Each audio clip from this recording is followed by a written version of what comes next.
good. How are you? I'm doing pretty good. Okay, let's start off with talking about how we met. It was It Factor, right? The It Factor Performing Arts Group. Yeah, that was that was like 5 years ago. It was mainly singing, which people are probably surprised by, or at least if they know me, they're like, singing. Look at this. That's us. Oh my gosh. Yeah. Look at how young we were. Oh, that's so funny. Wow. Yeah, that was a crazy time. It feels like a different life. I know. That was my first like LA gig. Mm-hmm. How much had you done before that? I don't think I had done much.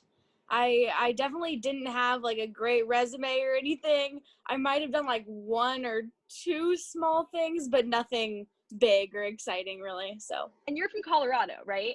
Yeah, I was born there, born in Fort Collins, and then I moved to California about 6 years ago, almost exactly 6 years ago. And were you driving to LA?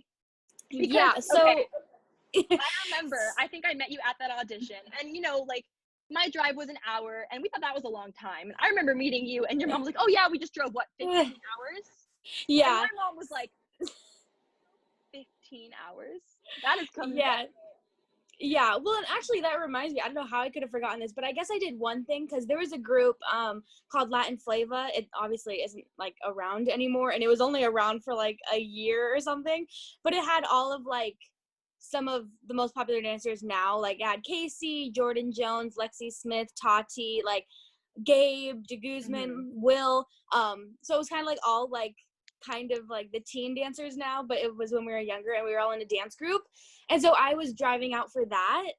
And then while I was out here for that, like for the weekend rehearsals or performances, I would try to like put in auditions or like opportunities. So while I was here, I could do something else and try to make the most of my time. But it was definitely crazy. And I don't know how my mom did that. Cause yeah, it's 15 hours each way. And we would go like at least 2 times a month, probably 3 or 4. So I think the farthest I've driven for an audition is 2.5 hours each way. And that's a road trip. That's a long 15 hours. Yeah. You danced for everybody. It's unbelievable how much you've done. You're in everything. You're everywhere. I was on some website and your not Nickelodeon, your Nike ad popped up. And I was like, oh my God, she's literally killing it. So I guess those 15-hour drives did pay off. Yes, they definitely did. They did.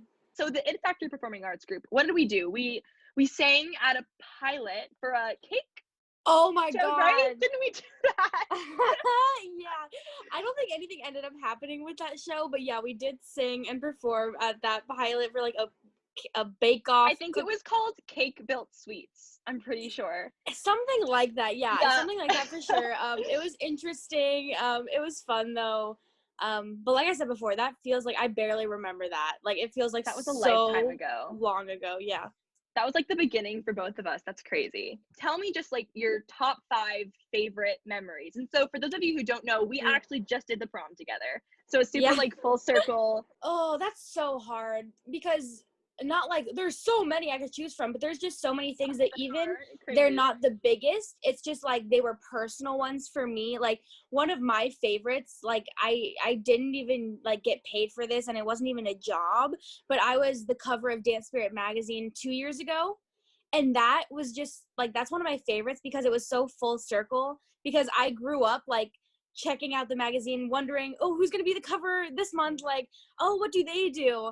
And I was always like so intrigued by them and inspired by them. So to have that full circle moment of like being on the cover, and obviously spreading my message. I mean, Breaking the Stereotype was across the front. Like, it was just such a cool experience. So that's one of my favorites. The Savage X Fenty show is for sure like number 1 or 2. Like that, you can't beat that.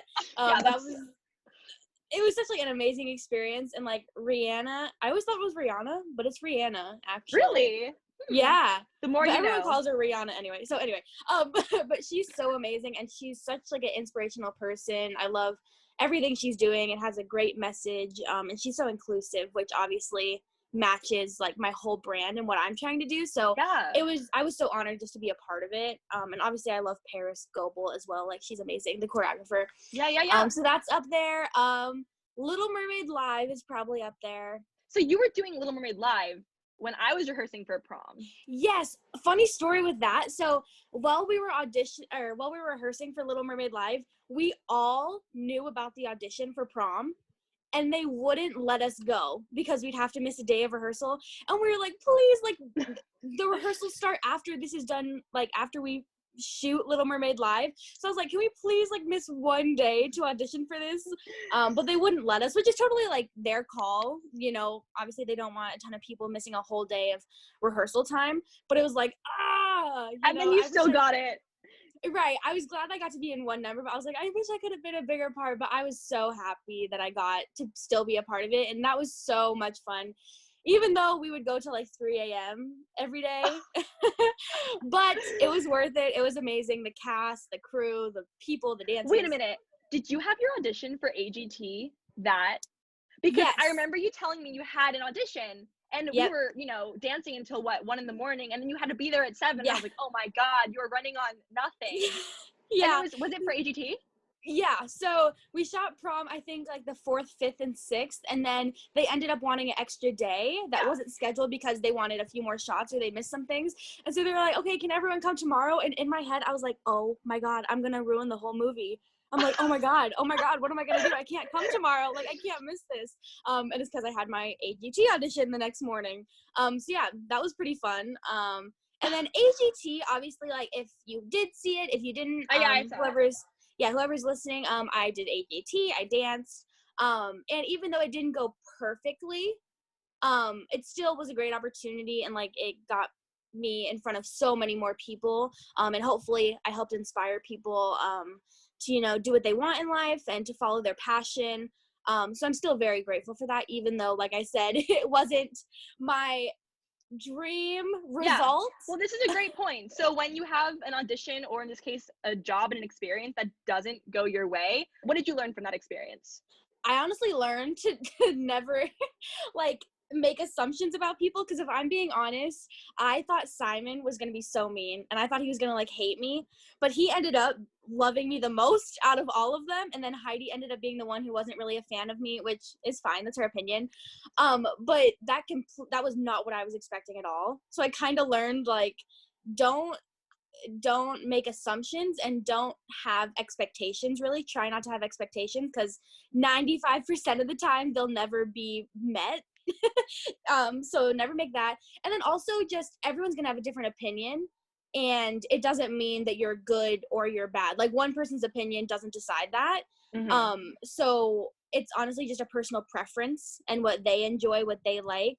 And everyone's different, so never take anything to heart. There's always going to be people that don't love what you're doing, or that don't really see what other people see.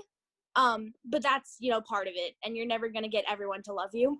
But that's really hard when our worth not our worth as performers, but a lot of our worth is based off of someone else's approval. How do you manage the mental health of this entire career? To me, whenever I find myself kind of getting like talking bad about myself, or I get really upset because I didn't get a job I wanted, I remember the things that I have done and the people that do support me. Like, it's hard. It was really hard in the beginning because I didn't have anything to like back up my talent. I was kind of just going off of, well, I think I'm good, so I'm gonna keep and I'm trying. Passionate, right? Yeah, of course. Oh, if you don't have passion, you're not gonna go anywhere. Like, you have to be passionate about what you're doing. But like now, this is kind of not shallow, but like probably isn't the best way to think about this. But whenever I find myself getting upset that I didn't get something I wanted or anything, I'm like, okay, well, you know what? Rihanna follows me. Ariana Grande's choreographers love me. Brian Friedman, like BB Rexa, Meghan Trainor, like Lizzo, Lady Gaga, like all these people saw something in me. So I know that I have something. It just might not be for everyone. And like, that's fine. You know what I mean? But even if all of those people didn't support you, you have to believe in yourself. Oh, but that's absolutely. hard. You can't rely on other people to make you confident. I think that's a really important thing. A lot of people rely on other people reassuring them. Like, oh no, you are great. You're amazing. Like, and that is great to hear, and that does boost your confidence, but that can't be the only thing giving you confidence. Yeah. You have to have some coming from yourself and knowing, like, I know my worth. I know I'm great. And this person might disagree with that, but that's okay, because I know I'm amazing, Right. you know, and I'm passionate and I work hard and, you know, things like that. So you have to rely on yourself, because at the end of the day, you can't rely on other people, because they're not guaranteed to always be there for you. You know, you're the Yeah. only person that's always going to be there. So So what would you tell that girl before she danced in Katy Perry's music mhm. videos and in these movies and whatever? Before, you know, all the people followed her, what would you tell that girl who was just really passionate and raw?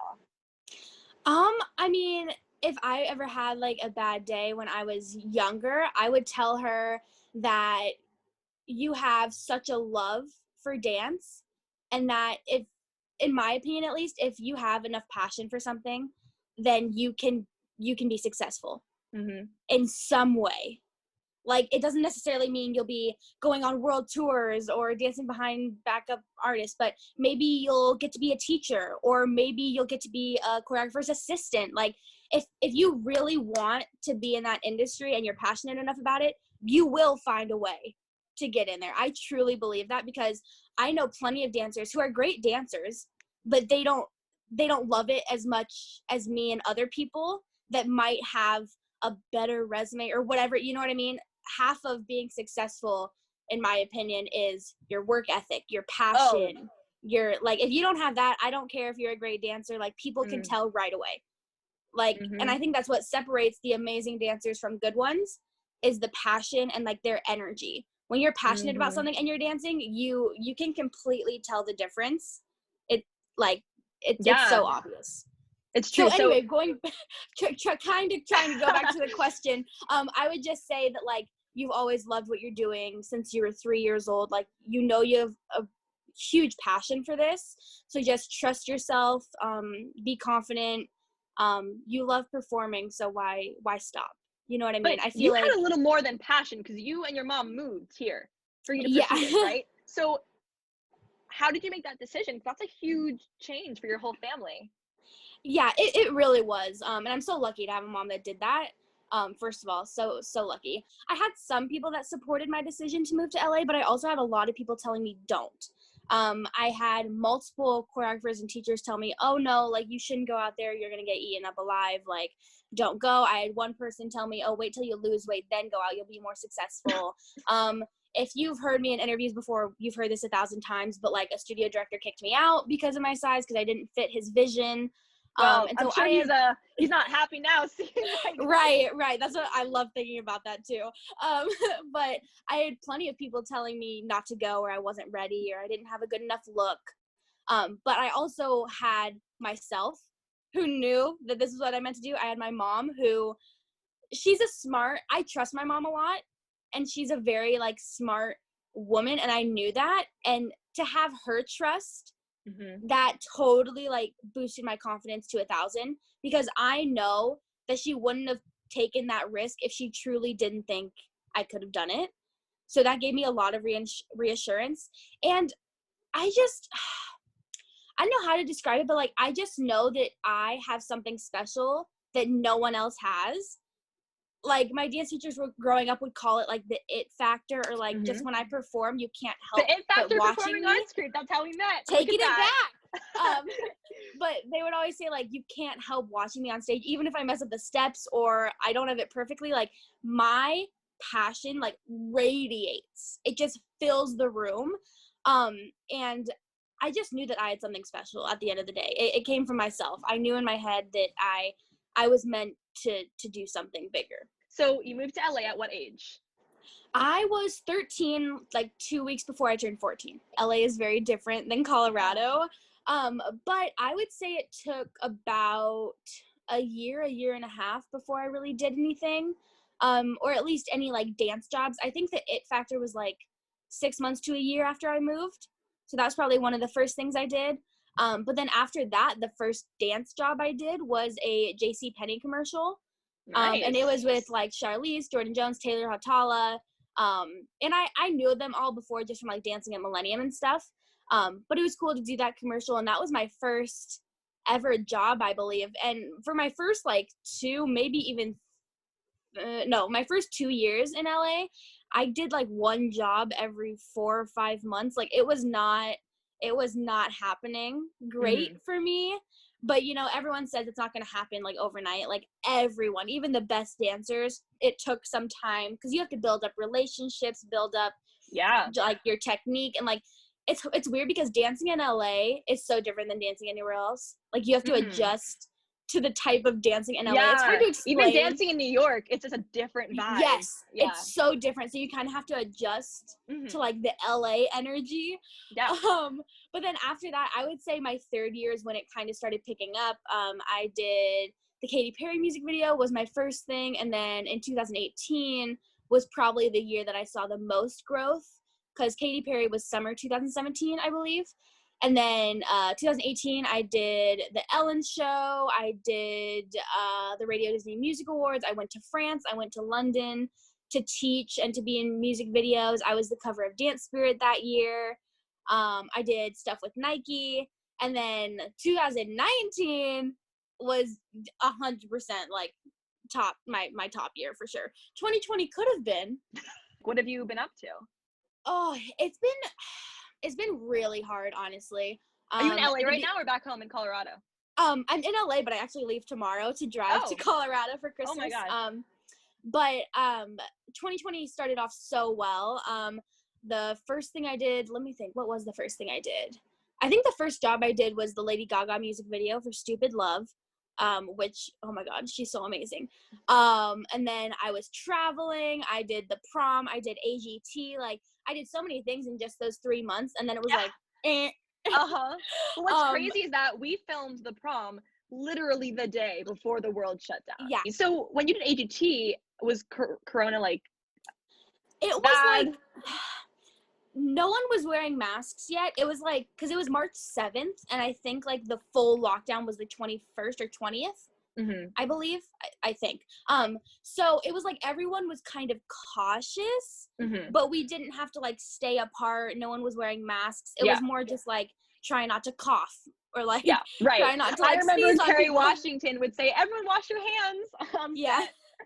So it was more just like we were treating it more of like a flu, or just like we weren't taking it as serious, not because we were being irresponsible, just it was so new. We didn't really know. But it was right before everything hit, and I believe my day, like my audition day, was one of the last days that they did an audience.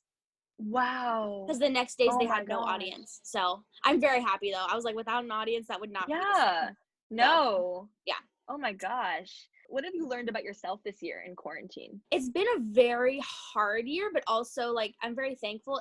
It's hard for me to say I've had like a bad year when I've done so many amazing things that like other people would literally like chop off their arm to do. So like I try to remain grateful, but at the same time, like obviously no matter how successful you are, you're gonna have like bad days, of course.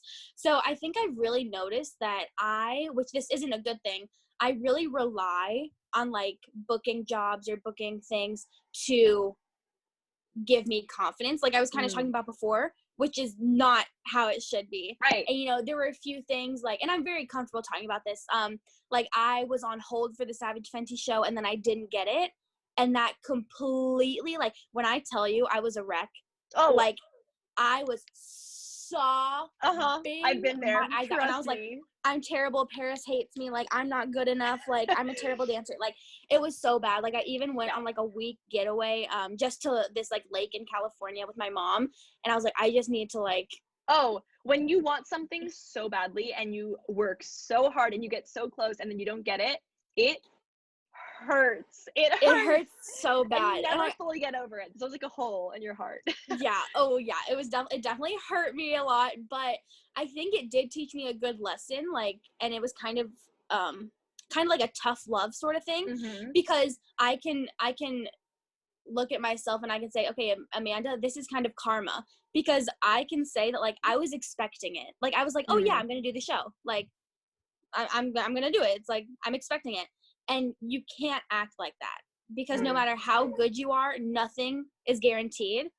Like, you know what I mean? So I just kind of learned that I need to be more, I'm a pretty humble person, but I think I just need to be more humble with like not expecting things and not having expectations, kind of like what I was talking about before.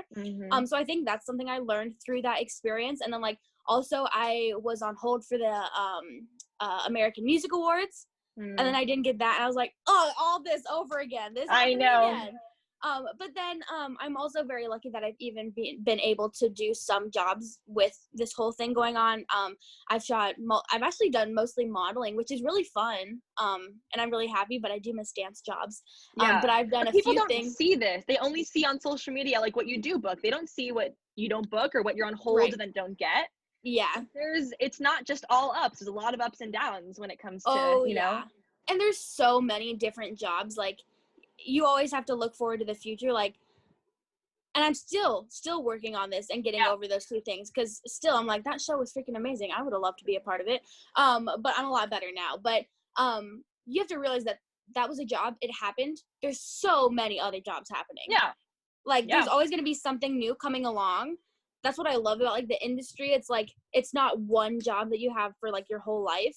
It's just constantly auditioning for different jobs. And if you don't get that one, look, there's another one tomorrow. Like, there's so many different opportunities. And I think, honestly, I try as much as I can to think, you know, what's meant for me. I will book, I will work, you know, what I'm supposed to be on, I'll be on.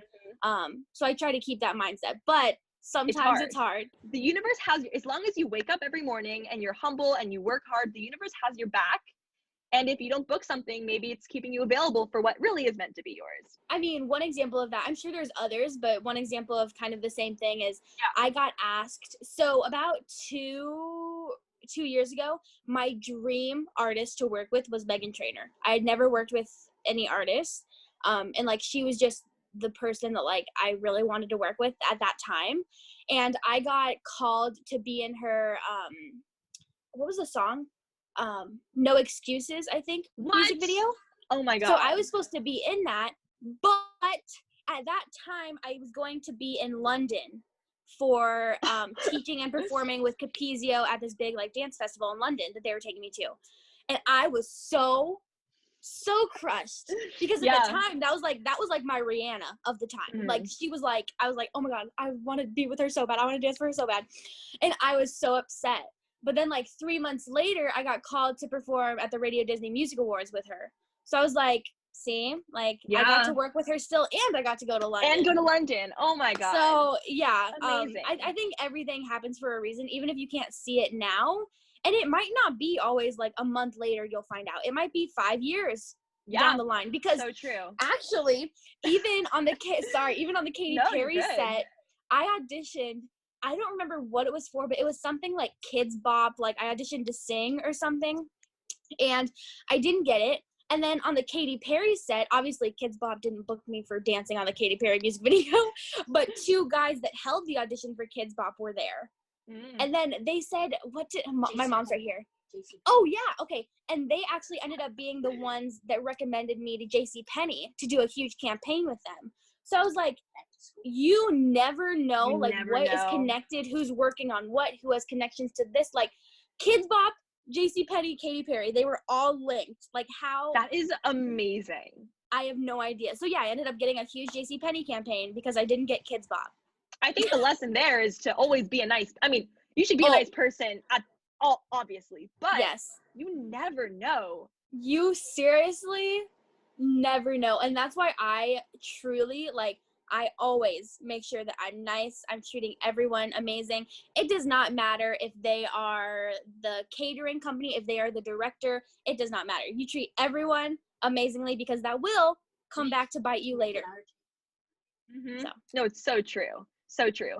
So breaking the stereotypes, let's just talk about that, because what you've done with that is like unbelievable. Why don't you just tell us all about that and how you got started with that? Okay, so I created my hashtag and movement, Breaking the Stereotype, about 3 to 4 years ago.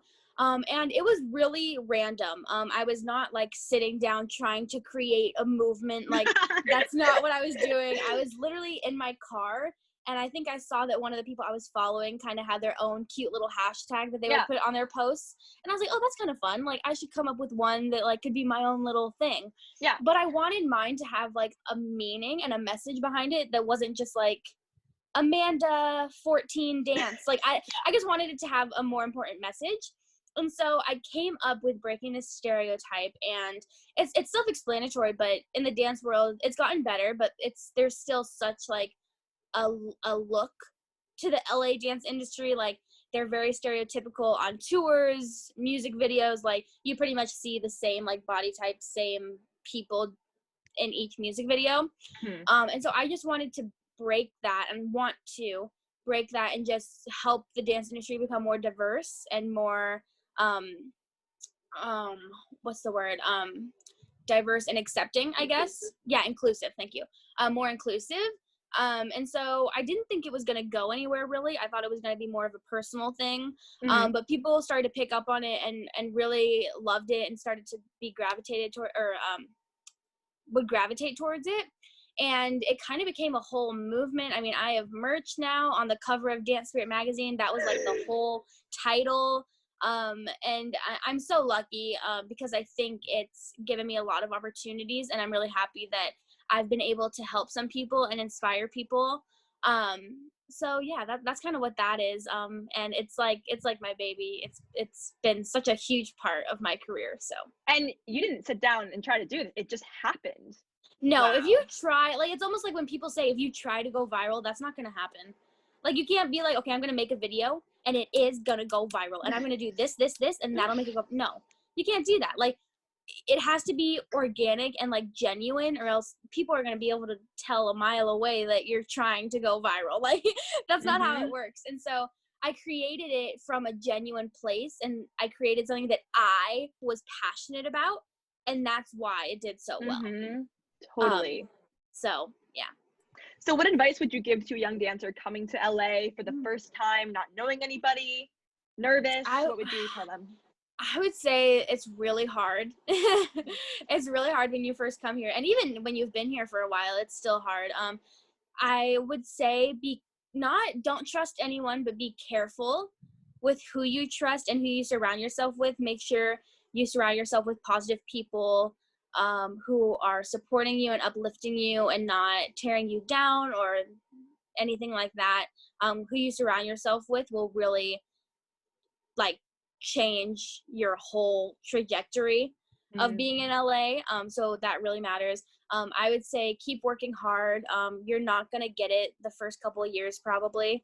It's going to take a lot of time, but if you are passionate enough about it and you make it through that really hard phase, I believe that you will find success somewhere. Like I said, there's so many different things that you can do in LA, even just dancing. Like I said, you can be a choreographer's assistant, you can be a creative director, you can be a backup dancer, you can be a movement coach for an artist. Like there's so many different things that you can do, even if it's not what you intentionally came out here to do. It'll take you on a journey and you'll end up somewhere where you're happy. Do you feel like you've accomplished everything you've set out to do? Everything? No, probably not. But at the same time, I think from what I thought I was going to do when I was younger, I think I've done more. But now that I'm here, I'm like, oh no, there's so many more things, so much more I want to do. That's such an incredible feeling to know that you made your younger self so proud. Oh yeah, no, I'm very happy. I think she would be very proud of where I am now. Yeah, it's just so crazy to like think of like my little home videos at home and then like dancing at Coachella or dancing for Rihanna. It's like, it's so crazy. But there's still so many things I want to do. Like I think the next thing on my list is going on tour with a big artist. That's like, who is your dream artist to go on tour with? Ariana Grande for sure. Oh, have you watched her new documentary? I did. List. How is it? It was pretty good. It was so entertaining, but I would say my only note, which it wasn't even bad. It was amazing. I would just say they showed a few clips of like behind the scenes, and I kind of wish we got to see a little more of it, because it was kind of like, it'd be like performance, 2 minutes of like a cute little like snippet backstage or something, then performance, little snippet. But I wish we kind of got to see more of that journey, because it was really interesting to me. But it was amazing, and she's just like my dream artist. I love all of her music. I love her choreographers. I'm getting closer. They know who I am. They follow me. They support me. They think I'm amazing. So I'm like, I'm slowly getting there. Have to work on my heels. I've been practicing. But she's probably my dream artist, or Rihanna, of course. But it's hard with Rihanna because even though I love her dearly, if I'm being honest, I don't think we quite match up. Like my style and her style, they're just kind of different. But it could also be a good challenge for me to kind of try to step out of my comfort zone and do something. But it's important to know who you are and what works for you. Yeah, definitely. And I think Ariana Grande is closer to my dancing, my brand. She was on Broadway. She was on Nickelodeon. I mean, she's done everything. And now she's engaged. Yeah. What a queen. Oh, yeah. What are the biggest lessons that you've learned from these huge artists you've worked with? Ooh, let's see. Be nice to everyone. That's a big one. Yeah, it really is. I would say be confident. Because sometimes I feel like when you get those big dream jobs that you've always like wanted to do, it can kind of be overwhelming. And I feel like sometimes you can start to feel like, do I deserve to be here? Like, why am I here? Why, you know what I mean? It's easy to get into that headspace, but realize that, you know, they chose you for a reason, and they saw something in you and you're meant to be there. You belong there. So don't second guess that. And then also just like work hard. A lot of choreographers, like if they see you marking it or like not trying your best, like you're done. Like it's done. So always put in 100%, be nice, be a kind person, and never take anything for granted. Yeah. So in 5 years, where do you see yourself? Well, how old are you now? 20? I'm 19, almost 20. 19. Okay. Yeah. So at, let's say 25, where do you hope to be? 25. Do you want to choreograph for artists? I would love to. People ask me that a lot, and I love choreographing and I love teaching, but I think as far as like strictly like becoming a choreographer and like trying to choreograph for huge artists or choreograph a tour or something, I see that maybe when I'm like 30, or I could see myself doing like music videos, but I want to focus on my dancing right now. So I want to focus on being a professional dancer until like, at the earliest like 30. And then maybe I'll try to go more into like choreographing. But I'm going to continue choreographing. I've been choreographing for a long time now, and I love teaching, and I've choreographed a few music videos, but for now my focus is on dancing. In 5 years, I would say my dream is to probably be on like a world tour with an artist, performing at the Super Bowl. I hope to have already done that. What else? Hope to just continue inspiring people. Maybe be a big choreographer's assistant. That would be a lot of fun. I could see myself doing that. And yeah, just dancing all over the world, doing amazing jobs with awesome artists. And which you're already doing, so obviously you're on the track. Oh my gosh. It's been so cool. Like, we met on It Factor, and look at, it's crazy. I just love seeing, my friends just blossom and succeed. It's so great because like we all work so hard. It's not easy. Oh no, but not easy so at all. happy for you. You're so talented and like hardworking. So thank you so much for doing this. I really appreciate it. Of course, yeah, this is fun. Where can they find you? Yes. Okay. Oh my gosh. There's like 100,000 freaking social medias now. But my Instagram is Amanda LaCount. I have a website where literally you can get to know anything you want about me. AmandaLaCount.com. I have a YouTube channel, Amanda LaCount, and then now the new thing is TikTok, I guess. So my TikTok's Amanda_LaCount. And I think that's all the important stuff. All right. Well, thank you so much. Of course. Thank you for having me.